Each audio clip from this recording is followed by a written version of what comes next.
Selamat hari Minggu buat kita semuanya yang dikasihi Tuhan. Sebentar kita akan masuk dalam pujian kita kepada Tuhan yang mengatakan firman jadi manusia. Firman jadi manusia, diam di antara kita. Ada hidup terang bagi manusia. Engkau datang bagi kepunyaan. Yesus, Kaulah juru selamatku. Akui Kau Tuhan bagiku. Kau terang bagi saat gelapku. Kau pintu bagi setiap jalan. Yesus, Kaulah juru selamatku. Ku akui Kau Tuhan bagiku. Kau terang bagi saat gelapku. Kau pintu bagi setiap jalan. Yesus, Kaulah juru selamatku. Akui Kau terang bagiku. Kau terang bagi saat gelapku. Kau pintu bagi setiap jalan. Kau pintu bagi setiap jalan. Kau pintu bagi setiap jalan.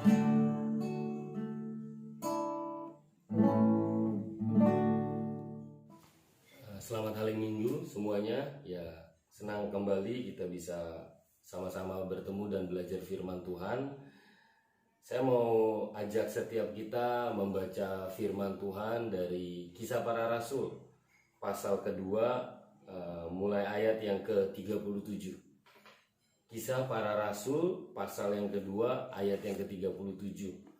Saya berharap apa yang kita dengar bersama-sama ini menguatkan, ya, menjadi dasar kehidupan kita. Betul, kita sudah sering dengar firman Tuhan. Sudah tidak terhitung juga berapa kali kita itu mendengar berita Injil.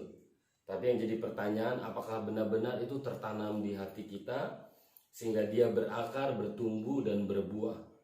Ya, kalau itu terjadi, firman Tuhan, Injil terjadi di hidup kita, maka salah satu ciri yang bisa kita lihat, kita tidak terpengaruh oleh keadaan. Kita tidak dipengaruhi oleh apa yang orang katakan. Kita tidak terpengaruh oleh apa yang sedang terjadi, karena kita punya dasar yang kuat. Itu ibarat sebuah pohon yang akarnya sangat kuat, ya, sehingga waktu ada angin, ada badai, pohon itu mungkin ditiup ke kiri, ke kanan, tapi pohon itu tidak akan tumbang, apalagi tercabut, karena akarnya sangat kuat. Saya akan bacakan dan berharap ini menjadi berkat kepada setiap kita. Kisah Rasul pasal 2 ayat 37. Ketika mereka mendengar hal itu, hati mereka sangat terharu. Lalu mereka bertanya kepada Petrus dan rasul-rasul yang lain, "Apakah yang harus kami perbuat, saudara-saudara?" Jawab Petrus kepada mereka, "Bertobatlah dan hendaklah kamu masing-masing memberi dirimu dibaptis dalam nama Yesus Kristus untuk pengampunan dosamu, maka kamu akan menerima karunia Roh Kudus." Menarik sekali, dua ayat ini sangat mewakili apa yang Alkitab tuliskan. Di sini dibilang ketika mereka mendengar hal itu, Siapa mereka ini, saudara? Kalau saudara mau tahu siapa mereka yang disebutkan di ayat ke-37, mereka adalah pendengar khotbah Rasul Petrus. Ya, Kisah Para Rasul pasal yang kelima menggambarkan siapa mereka. Saya baca, waktu itu di Yerusalem diam orang-orang Yahudi yang saleh dari segala bangsa di bawah kolong langit. Dan kalau saudara baca dari ayat yang ke-9, 10, 11, itu diberitahukan banyak sekali orang-orang yang berkumpul dan orang-orang yang saleh. Ya, orang-orang yang hidupnya itu sungguh-sungguh di dalam Taurat. Ya, tapi mereka tidak tahu apa yang terjadi. Mereka hanya tahu ada seorang pemimpin agama yang bisa buat mujizat, lalu dia itu dibunuh, disalib.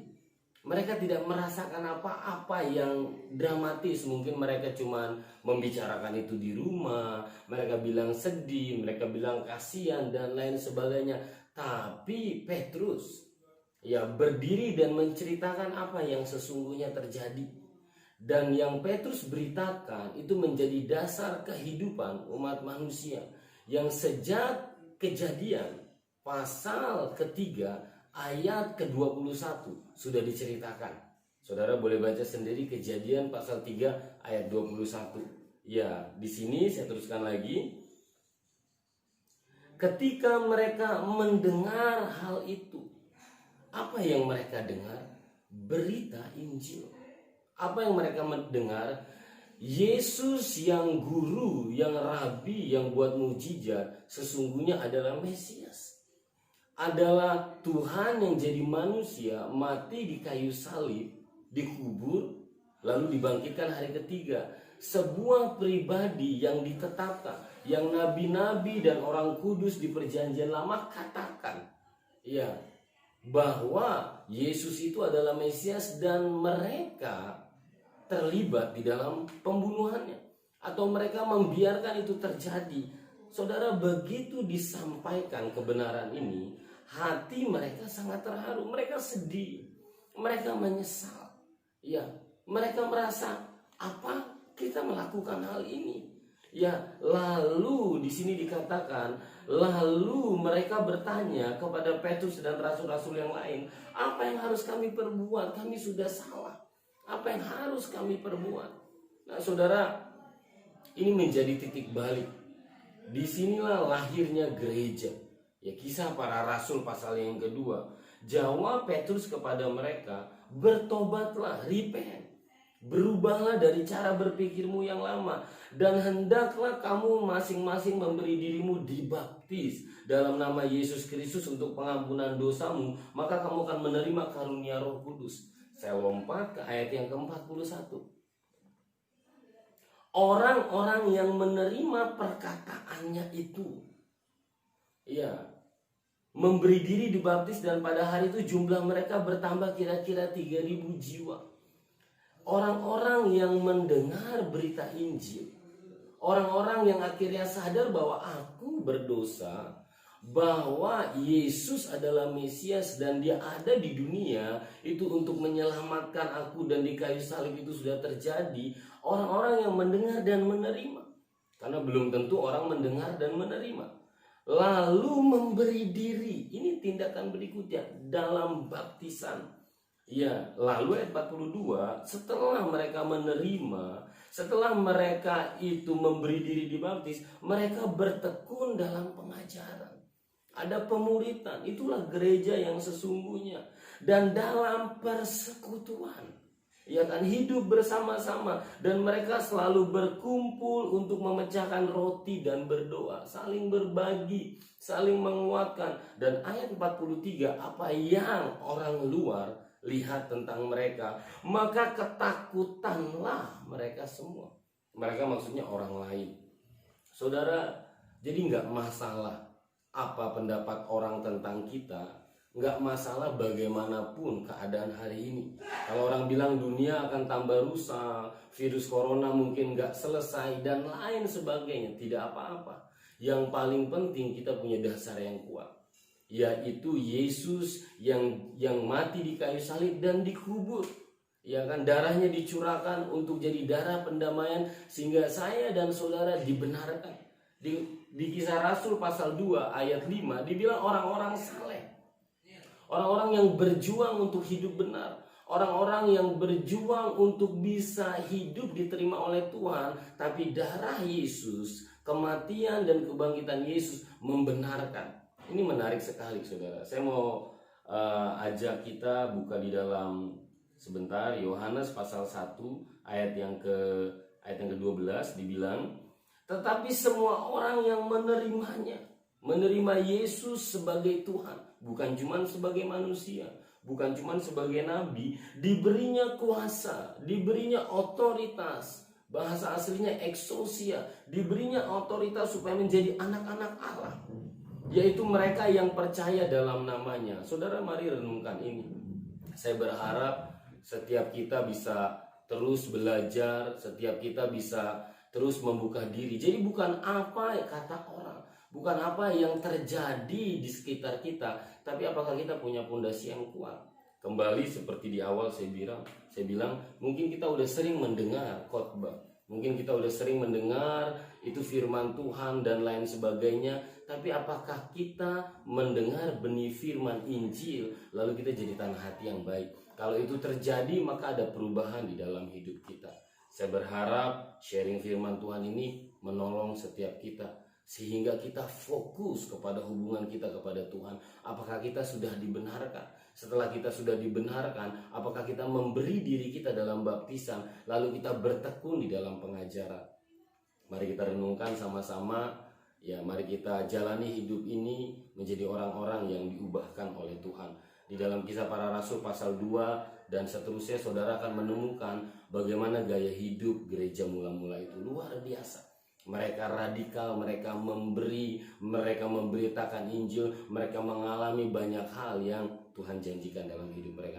Dan itu pun terjadi dalam hidup kita.